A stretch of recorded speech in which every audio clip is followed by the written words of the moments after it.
Thank you for joining us today. It is July 11th, and this is St. Giles in the Word, a daily recording of our readings.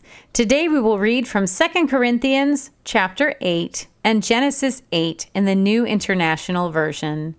We begin today in 2 Corinthians. And now, brothers and sisters, we want you to know about the grace that God has given the Macedonian churches. In the midst of a very severe trial, their overflowing joy and their extreme poverty welled up in rich generosity.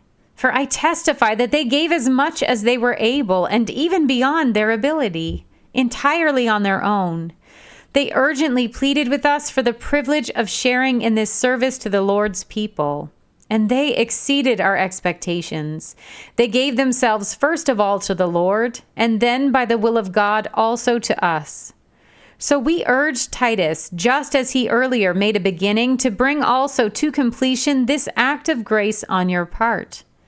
But since you excel in everything, in faith, in speech, in knowledge, in complete earnestness, and in the love we have kindled in you, see that you also excel in the grace of giving. I am not commanding you, but I want to test the sincerity of your love by comparing it with the earnestness of others. For you know the grace of our Lord Jesus Christ, that though he was rich, yet for your sake he became poor, so that you through his poverty might become rich. And here is my judgment about what is best for you in this matter.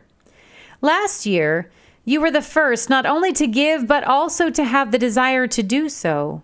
Now finish the work, so that your eager willingness to do it may be matched by your completion of it, according to your means.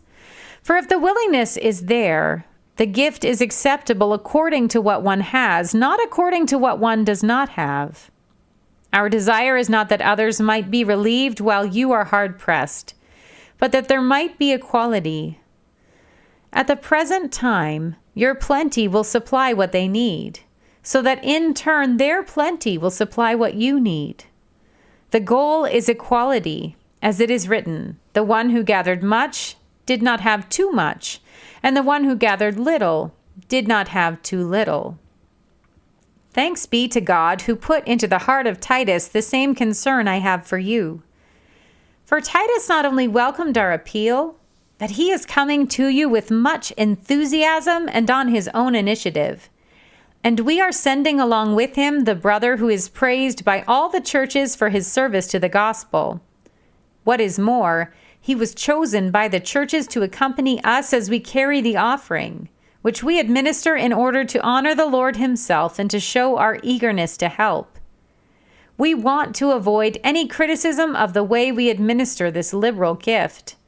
For we are taking pains to do what is right, not only in the eyes of the Lord, but also in the eyes of man.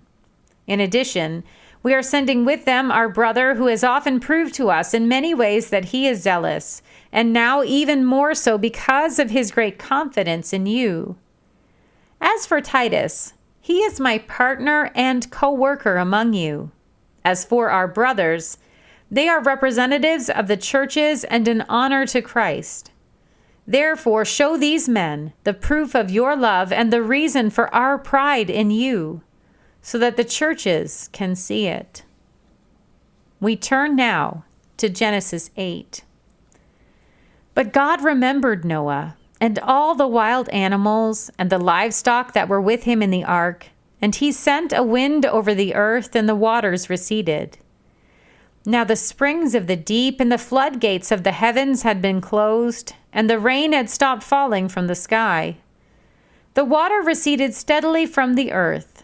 At the end of the 150 days, the water had gone down, and on the 17th day of the 7th month, the ark came to rest on the mountains of Ararat.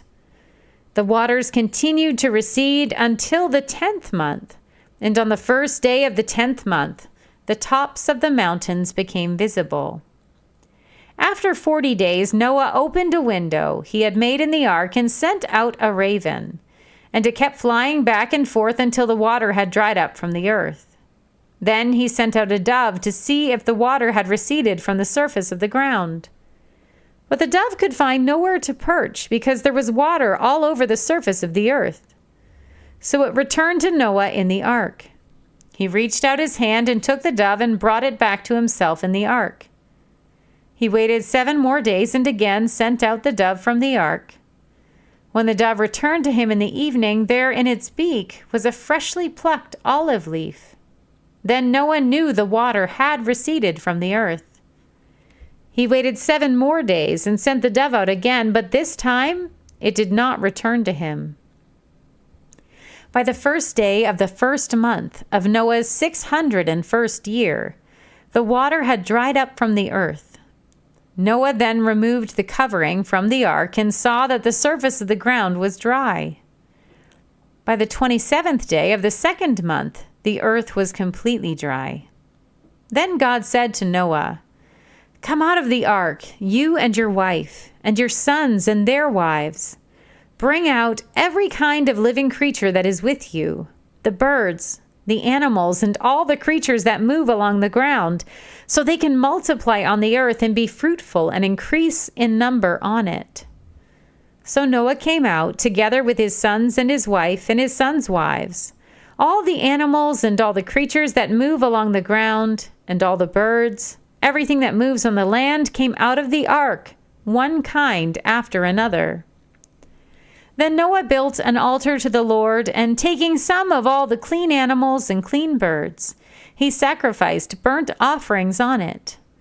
The Lord smelled the pleasing aroma and said in his heart, "Never again will I curse the ground because of humans, even though every inclination of the human heart is evil from childhood. And never again will I destroy all living creatures as I have done. As long as the earth endures, seed time and harvest, cold and heat, summer and winter, day and night will never cease." Here ends our reading for today.